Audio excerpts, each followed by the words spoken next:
Welcome to Unfiltered I with do my Roxy. hair talk, check my nails. Baby, how you feeling? Hello, and welcome everyone to Unfiltered with Roxy. If you're new here, this is where we talk about real life lessons and living with intention. And I'm so happy that you're here today. And I just wanted to first do a quick check in. How are you feeling today? Sometimes we go through our day and we don't even check to see how we feel about things, where we are, and why we feel that way. So I just wanted to give you a moment to pause and think about that. And so for today's episode, we're talking about something that many of us struggle with, like how we manage our time, our money. If you ever felt like you were chasing your tail, working hard, but feeling like you have nothing to show up for it, this episode is for you. And I just also wanted to do a shameless plug that I also have a Substack with an article that inspired this blog. So hopefully you'll take a second to check it out because it has all the details that you need in there to really live this piece of a mini lesson out. So first we hear about the misconception a lot of times that time is money, but that's really only half of the truth. The reality is that you can always make more money, but time, once it's gone, it's gone. Or is it? And I think that's where we have to think of a spiritual perspective here. There's a scripture that says that God is the redeemer of time, and people really throw that around as if it's some kind of miracle worker. But I think when you're wasting time, when you're in foolishness, when you have really come to the end of yourself, you want to really know that there is a restart, there is a reset, and that God really is the redeemer of time. And what that means to me, what I understand that is that once we start walking in wisdom, God can then redeem the time because then our eyes are open to what we're supposed to do and we're not into the wasting part of it anymore. Why would he redeem it if we're going to keep wasting it? So that's how I look at it. And that's great news. Once we know that we were in foolishness, we're ready to get out of it and we start being wise with our time, with our money, with our energy, that's when we can really walk into that redemption of time. So we really have to think about how we're using time, what we're investing it into, and is it really serving us?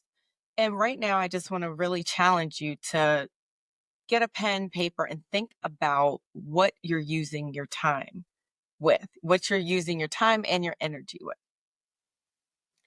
And so a lot of times in time, it's a trade-off, right? You're thinking, oh, well, I can save money if I go to this gas station, and that gas station may be 20 minutes away, but really it's 40 minutes, 20 minutes there, 20 minutes back. So is it really worth it to go to that gas station to save maybe $2 to $3? 40 minutes, you could work out, you could clean a good part of your house. And that all goes into your energy of what you're putting into. You could read what you were supposed to do for your homework. You could read your Bible. You could read a book on self-improvement. There's so many things. You can make a whole podcast and edit it with 40 minutes if that's what you're supposed to be doing. So we really need to think about how we're spending time. And if you ever spent hours researching the best watch, the best camera, the best whatever, I know people who are really good at that and they enjoy doing it. And it really doesn't take them that long to do it. Like my sister or my daughter, they love researching things and they're really smart with certain technology. I don't have to do that. When I got my watch, I did a little bit of research, but my sister had already done some research. So I pretty much knew what I wanted to do. Even with getting my new phone, I'll usually ask her, are you getting this kind of phone? And she'll be like, well, I researched it and I found that this and this were similar. So are there people that we can go and glean knowledge from, lean into of what research they've already done and not have to waste time? Recently I had a project and I had really struggled with it. I knew I could do it, but it was like it was going to take me like at least an hour and a half. And when I was sitting here thinking about it, I was like, wait, I know someone who could do this in maybe 20 or 30 minutes. And if I can give them $50 to do this for me and take it off my plate, I can save time. And then I can go and do these 3 other tasks that I needed to do in that same amount of time.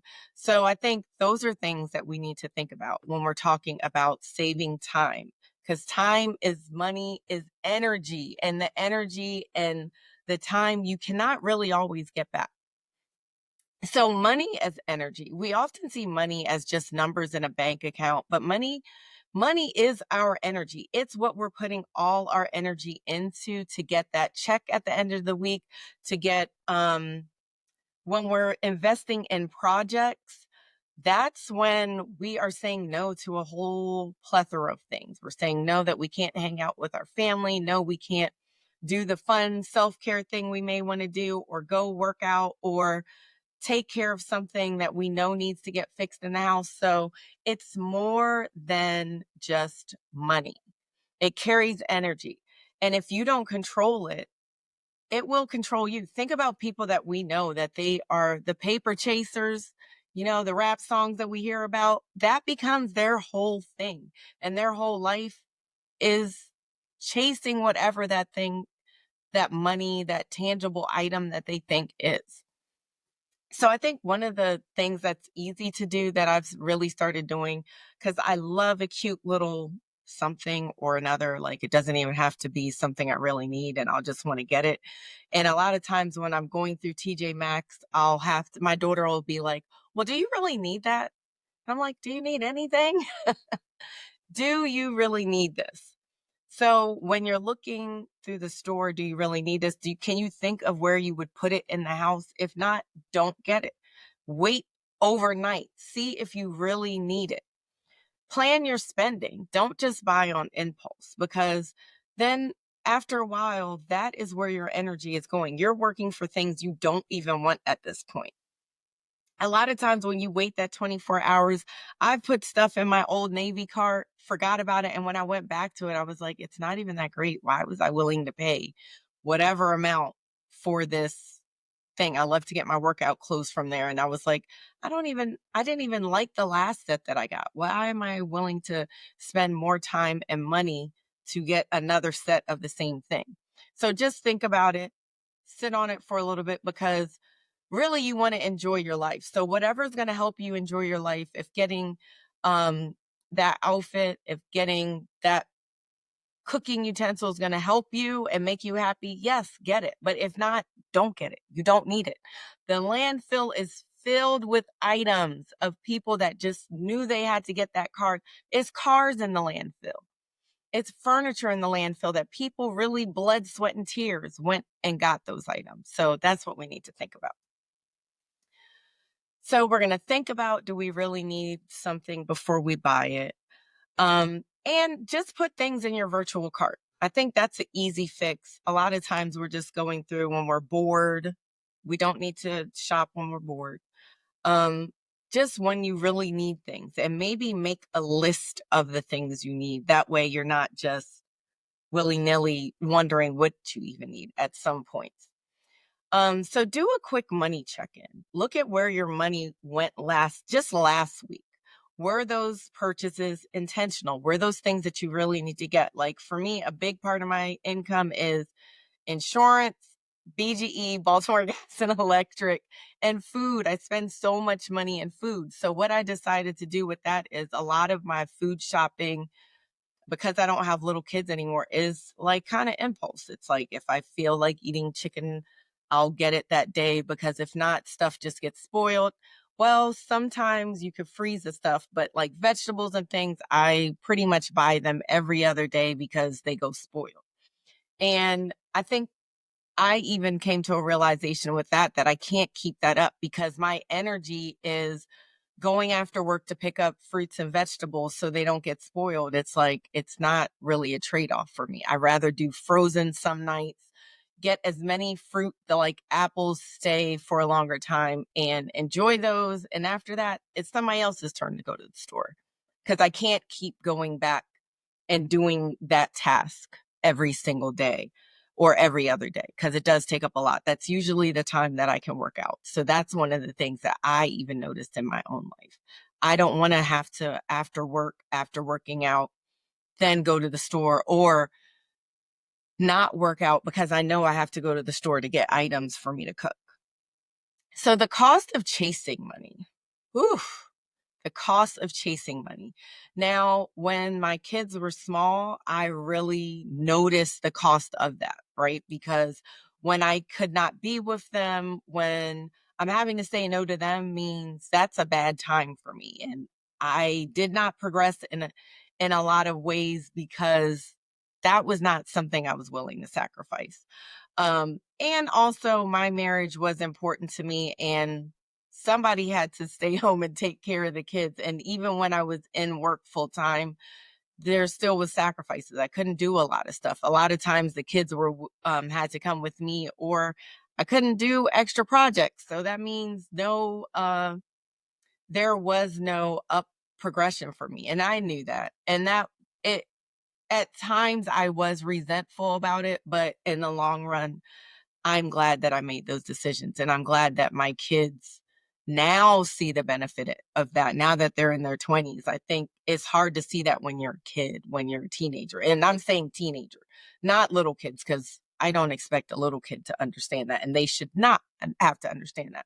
But like teenagers, it's hard for them to comprehend, like, oh, dad has to be at work. Oh, well, mom cares, but dad doesn't care. They sometimes don't understand that like one person maybe has to do a lot of the things and the other person is willing to step in and do those things because the other person couldn't. And it's not that dad couldn't or mom couldn't.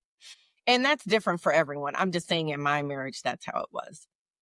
So the cost of the chase for me was that just meant that I wasn't going to get a lot of opportunities to upgrade because in my workplace, different workplaces, because I could not do those things. I could not always be after work. I could not always do those extra projects that would allow you to, um, be promoted.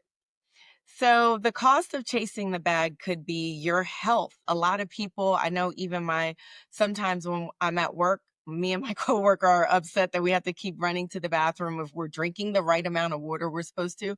But in the end, we encourage each other that this is what our body needs and this is what we need to do. So the cost of chasing money should not be that we're not taking care of our body, we're not getting rest, we're not stopping in the middle of the workday to eat, to maybe walk outside to get fresh air. And these are the things that make people really cranky and irritable at work and resentful. So the cost of chasing money isn't just what we would sometimes think. There's deeper things that we're paying with that. So I had a realization even recently, where I just knew I wanted this job. This job was just my big girl dream job. And it finally came around to be my chance to really just do the 10-hour day thing and do all these things. Well, I didn't get it. And it just made me like, what is wrong with you, girl? Like, you love your idea of a summer was not to be in the office hosting, corporate people, being in a suit all day. My thing for the summer of what I would want to do in my 48th year of life is on the rooftop at my condo at the beach, at the pool with a glass of Prosecco. That's just me. That's how I want to spend my summer. So why did I think that I was going to have the best summer while I was working at this big girl job? I don't know, but I'm glad that I have the 2020 vision to see that it was not going to be a good fit for me. I was going to be miserable doing that. So what are the things that we're willing to put down to chase the bag? Like I just had to have a enlightening moment of this is how much I need to be comfortable. This is how much I need to pay off my bills so I'm not working to be in debt. And I'm okay with it because at the end of the day, I want to be able to go to the beach. I want to be able to um, go and do my little spa day when I want to and not have to ask for time off. I want to be able to work on my clients' projects as much as I want to and not be like, well, I have to do it on my day off. So those are things that I just recently had to even count the cost of all the things. So the truth about success is not every job, not every check, not every opportunity is meant for you, and it's okay. Real success is when your income aligns with your peace. So I really want you to ask yourself, is my current work sustainable for the life I want to live? And if not, what needs to change? Because at the end of the day, it's not something to make you feel harsh and angry and resentful about. We are meant to really enjoy our lives, enjoy our work, and have work that is meaningful and purposeful to us. So, at the end of the day, what do you need to do to get to where you need to? It's not going to be instant. I mean, I'm now a year out of leaving my executive assistant position full time to working part time and having different clients. And I'm just now at the point where I want it to be full time. And now it's like, I'm finally like, wait, I don't want to be full time because I'm trying to get back to the beach. I'm trying to get back to a life that has balance because I have clients that I can work virtually for. I don't need to be in the office. So why am I doing this? And if I don't do this now, if I don't expand and take my time to really support my clients now, in the summer, I'm going to be miserable all over again. So we already did that last summer. Not going to do that this summer. And I want that for all of us. Like, we don't have to do the 9 to 5 and we can all get there. We just have to make a plan to get there. So hopefully that is helpful. So planning for your career income and stability, you know, don't just quit. That's not a plan. Plan first. Don't just quit. I did that before many months ago, and it worked out for my good. But because I waited to the last minute and procrastinated instead of doing what I was supposed to do, check out my other blog on procrastination, delaying your destiny for procrastination is just not worth it. Check out that podcast. So if you want a new job, don't just quit. Just plan. You can go on leave, disability leave. There's different things that you can do to help your transition. Okay. Get your ducks in a row.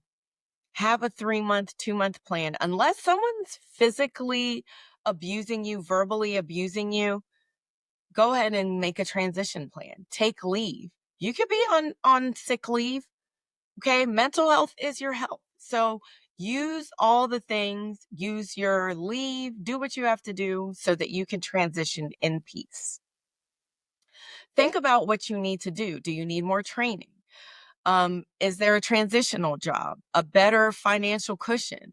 Like, have different streams of income so that way you're never just tied to one thing. That also helped when I left my full-time job, that I had other little streams of income that helped me to be able to jump and feel comfortable. And even now I had a part-time job. And now that I've been in my part-time job for like 9 months, I feel confident that I now have the ability to do what I want to do in my consulting business and even have opportunities with my husband to build even more on a business that we talked about. But unless you do that transition, you will be so freaked out and spending so much energy on, what am I going to do? What am I going to do? So just do it properly. So with your training, they're free trainings. LinkedIn has training, Coursera has training, Grow with Google has training. There are a lot of free trainings that you can do to help you on what you would need for that next transition. The time it takes to escape poverty varies, but when I looked it up, some people bounce back quickly, but studies show that the average poverty spell is 2.8 years, and many people fall back into it within 4 years. So think, long term about what your career choice is that you want to do. Can it support the lifestyle you actually want? Are there things that you need to let go of? That's so important when we're talking about money. It's not about giving up your lattes or giving up going to the gym or giving up going to the spa. Those are things that help us enjoy our life. But there are other things that maybe we can cut off that we don't need. Maybe we don't get a new car, we get a used car that doesn't have a car note. Maybe we don't get a gym membership, we get a Peloton because then we're going to have it. So there's different things that you could do. Or you could do all those things, but then know that you're going to have to spend what? More time and energy to maintain that lifestyle. Um, so think about the subscriptions you have. Are you paying for things that don't serve you? I went through recently and changed some of my subscriptions and then ended up having to resubscribe again because I noticed that I really did like those things and it was making my life easier. So do your financial review, not to make you feel bad, but just to make sure it's aligning with your goals. So in these last little minutes that we have together, I just wanted to recap a couple of things. Time is money, but money is not time. Be a good steward of your time. Be intentional on what you're spending your money on. Money is energy, so you don't want to waste it. I know now that I'm older, I know I don't have a lot of energy for tomfoolery. The cost of chasing money. Every opportunity is not for us. So if it passes us by, that is fine as well. Plan your career and your income stability. Think long term and adjust accordingly. And my final encouragement to you, you are doing the best you can. Every step you take toward financial freedom is a win. So don't beat on yourself. Look at yourself with the rose colored glasses. Why? Because you deserve it. You were doing the best you could in that season you were in. Look at yourself through the eyes of compassion. You were improving every single day. So, if this episode touched you, please share it with someone. I really am creating this content because I know how hard it was for when I was trying to go through these learning lessons by myself, and how I had friends, family, my kids, my husband that help encourage me, my sisters. So I just want someone else to not have to bump their head as many times as I've had to. So check out the blog post that goes to this. It's linked in the show notes, and hopefully I'll be here with you again soon. Subscribe to Unfiltered with Roxy for real talk on self-discovery, wellness, and living life on your own terms. I'm sending you a lot of love, light, and financial wisdom. Catch you next time. Love you. Bye.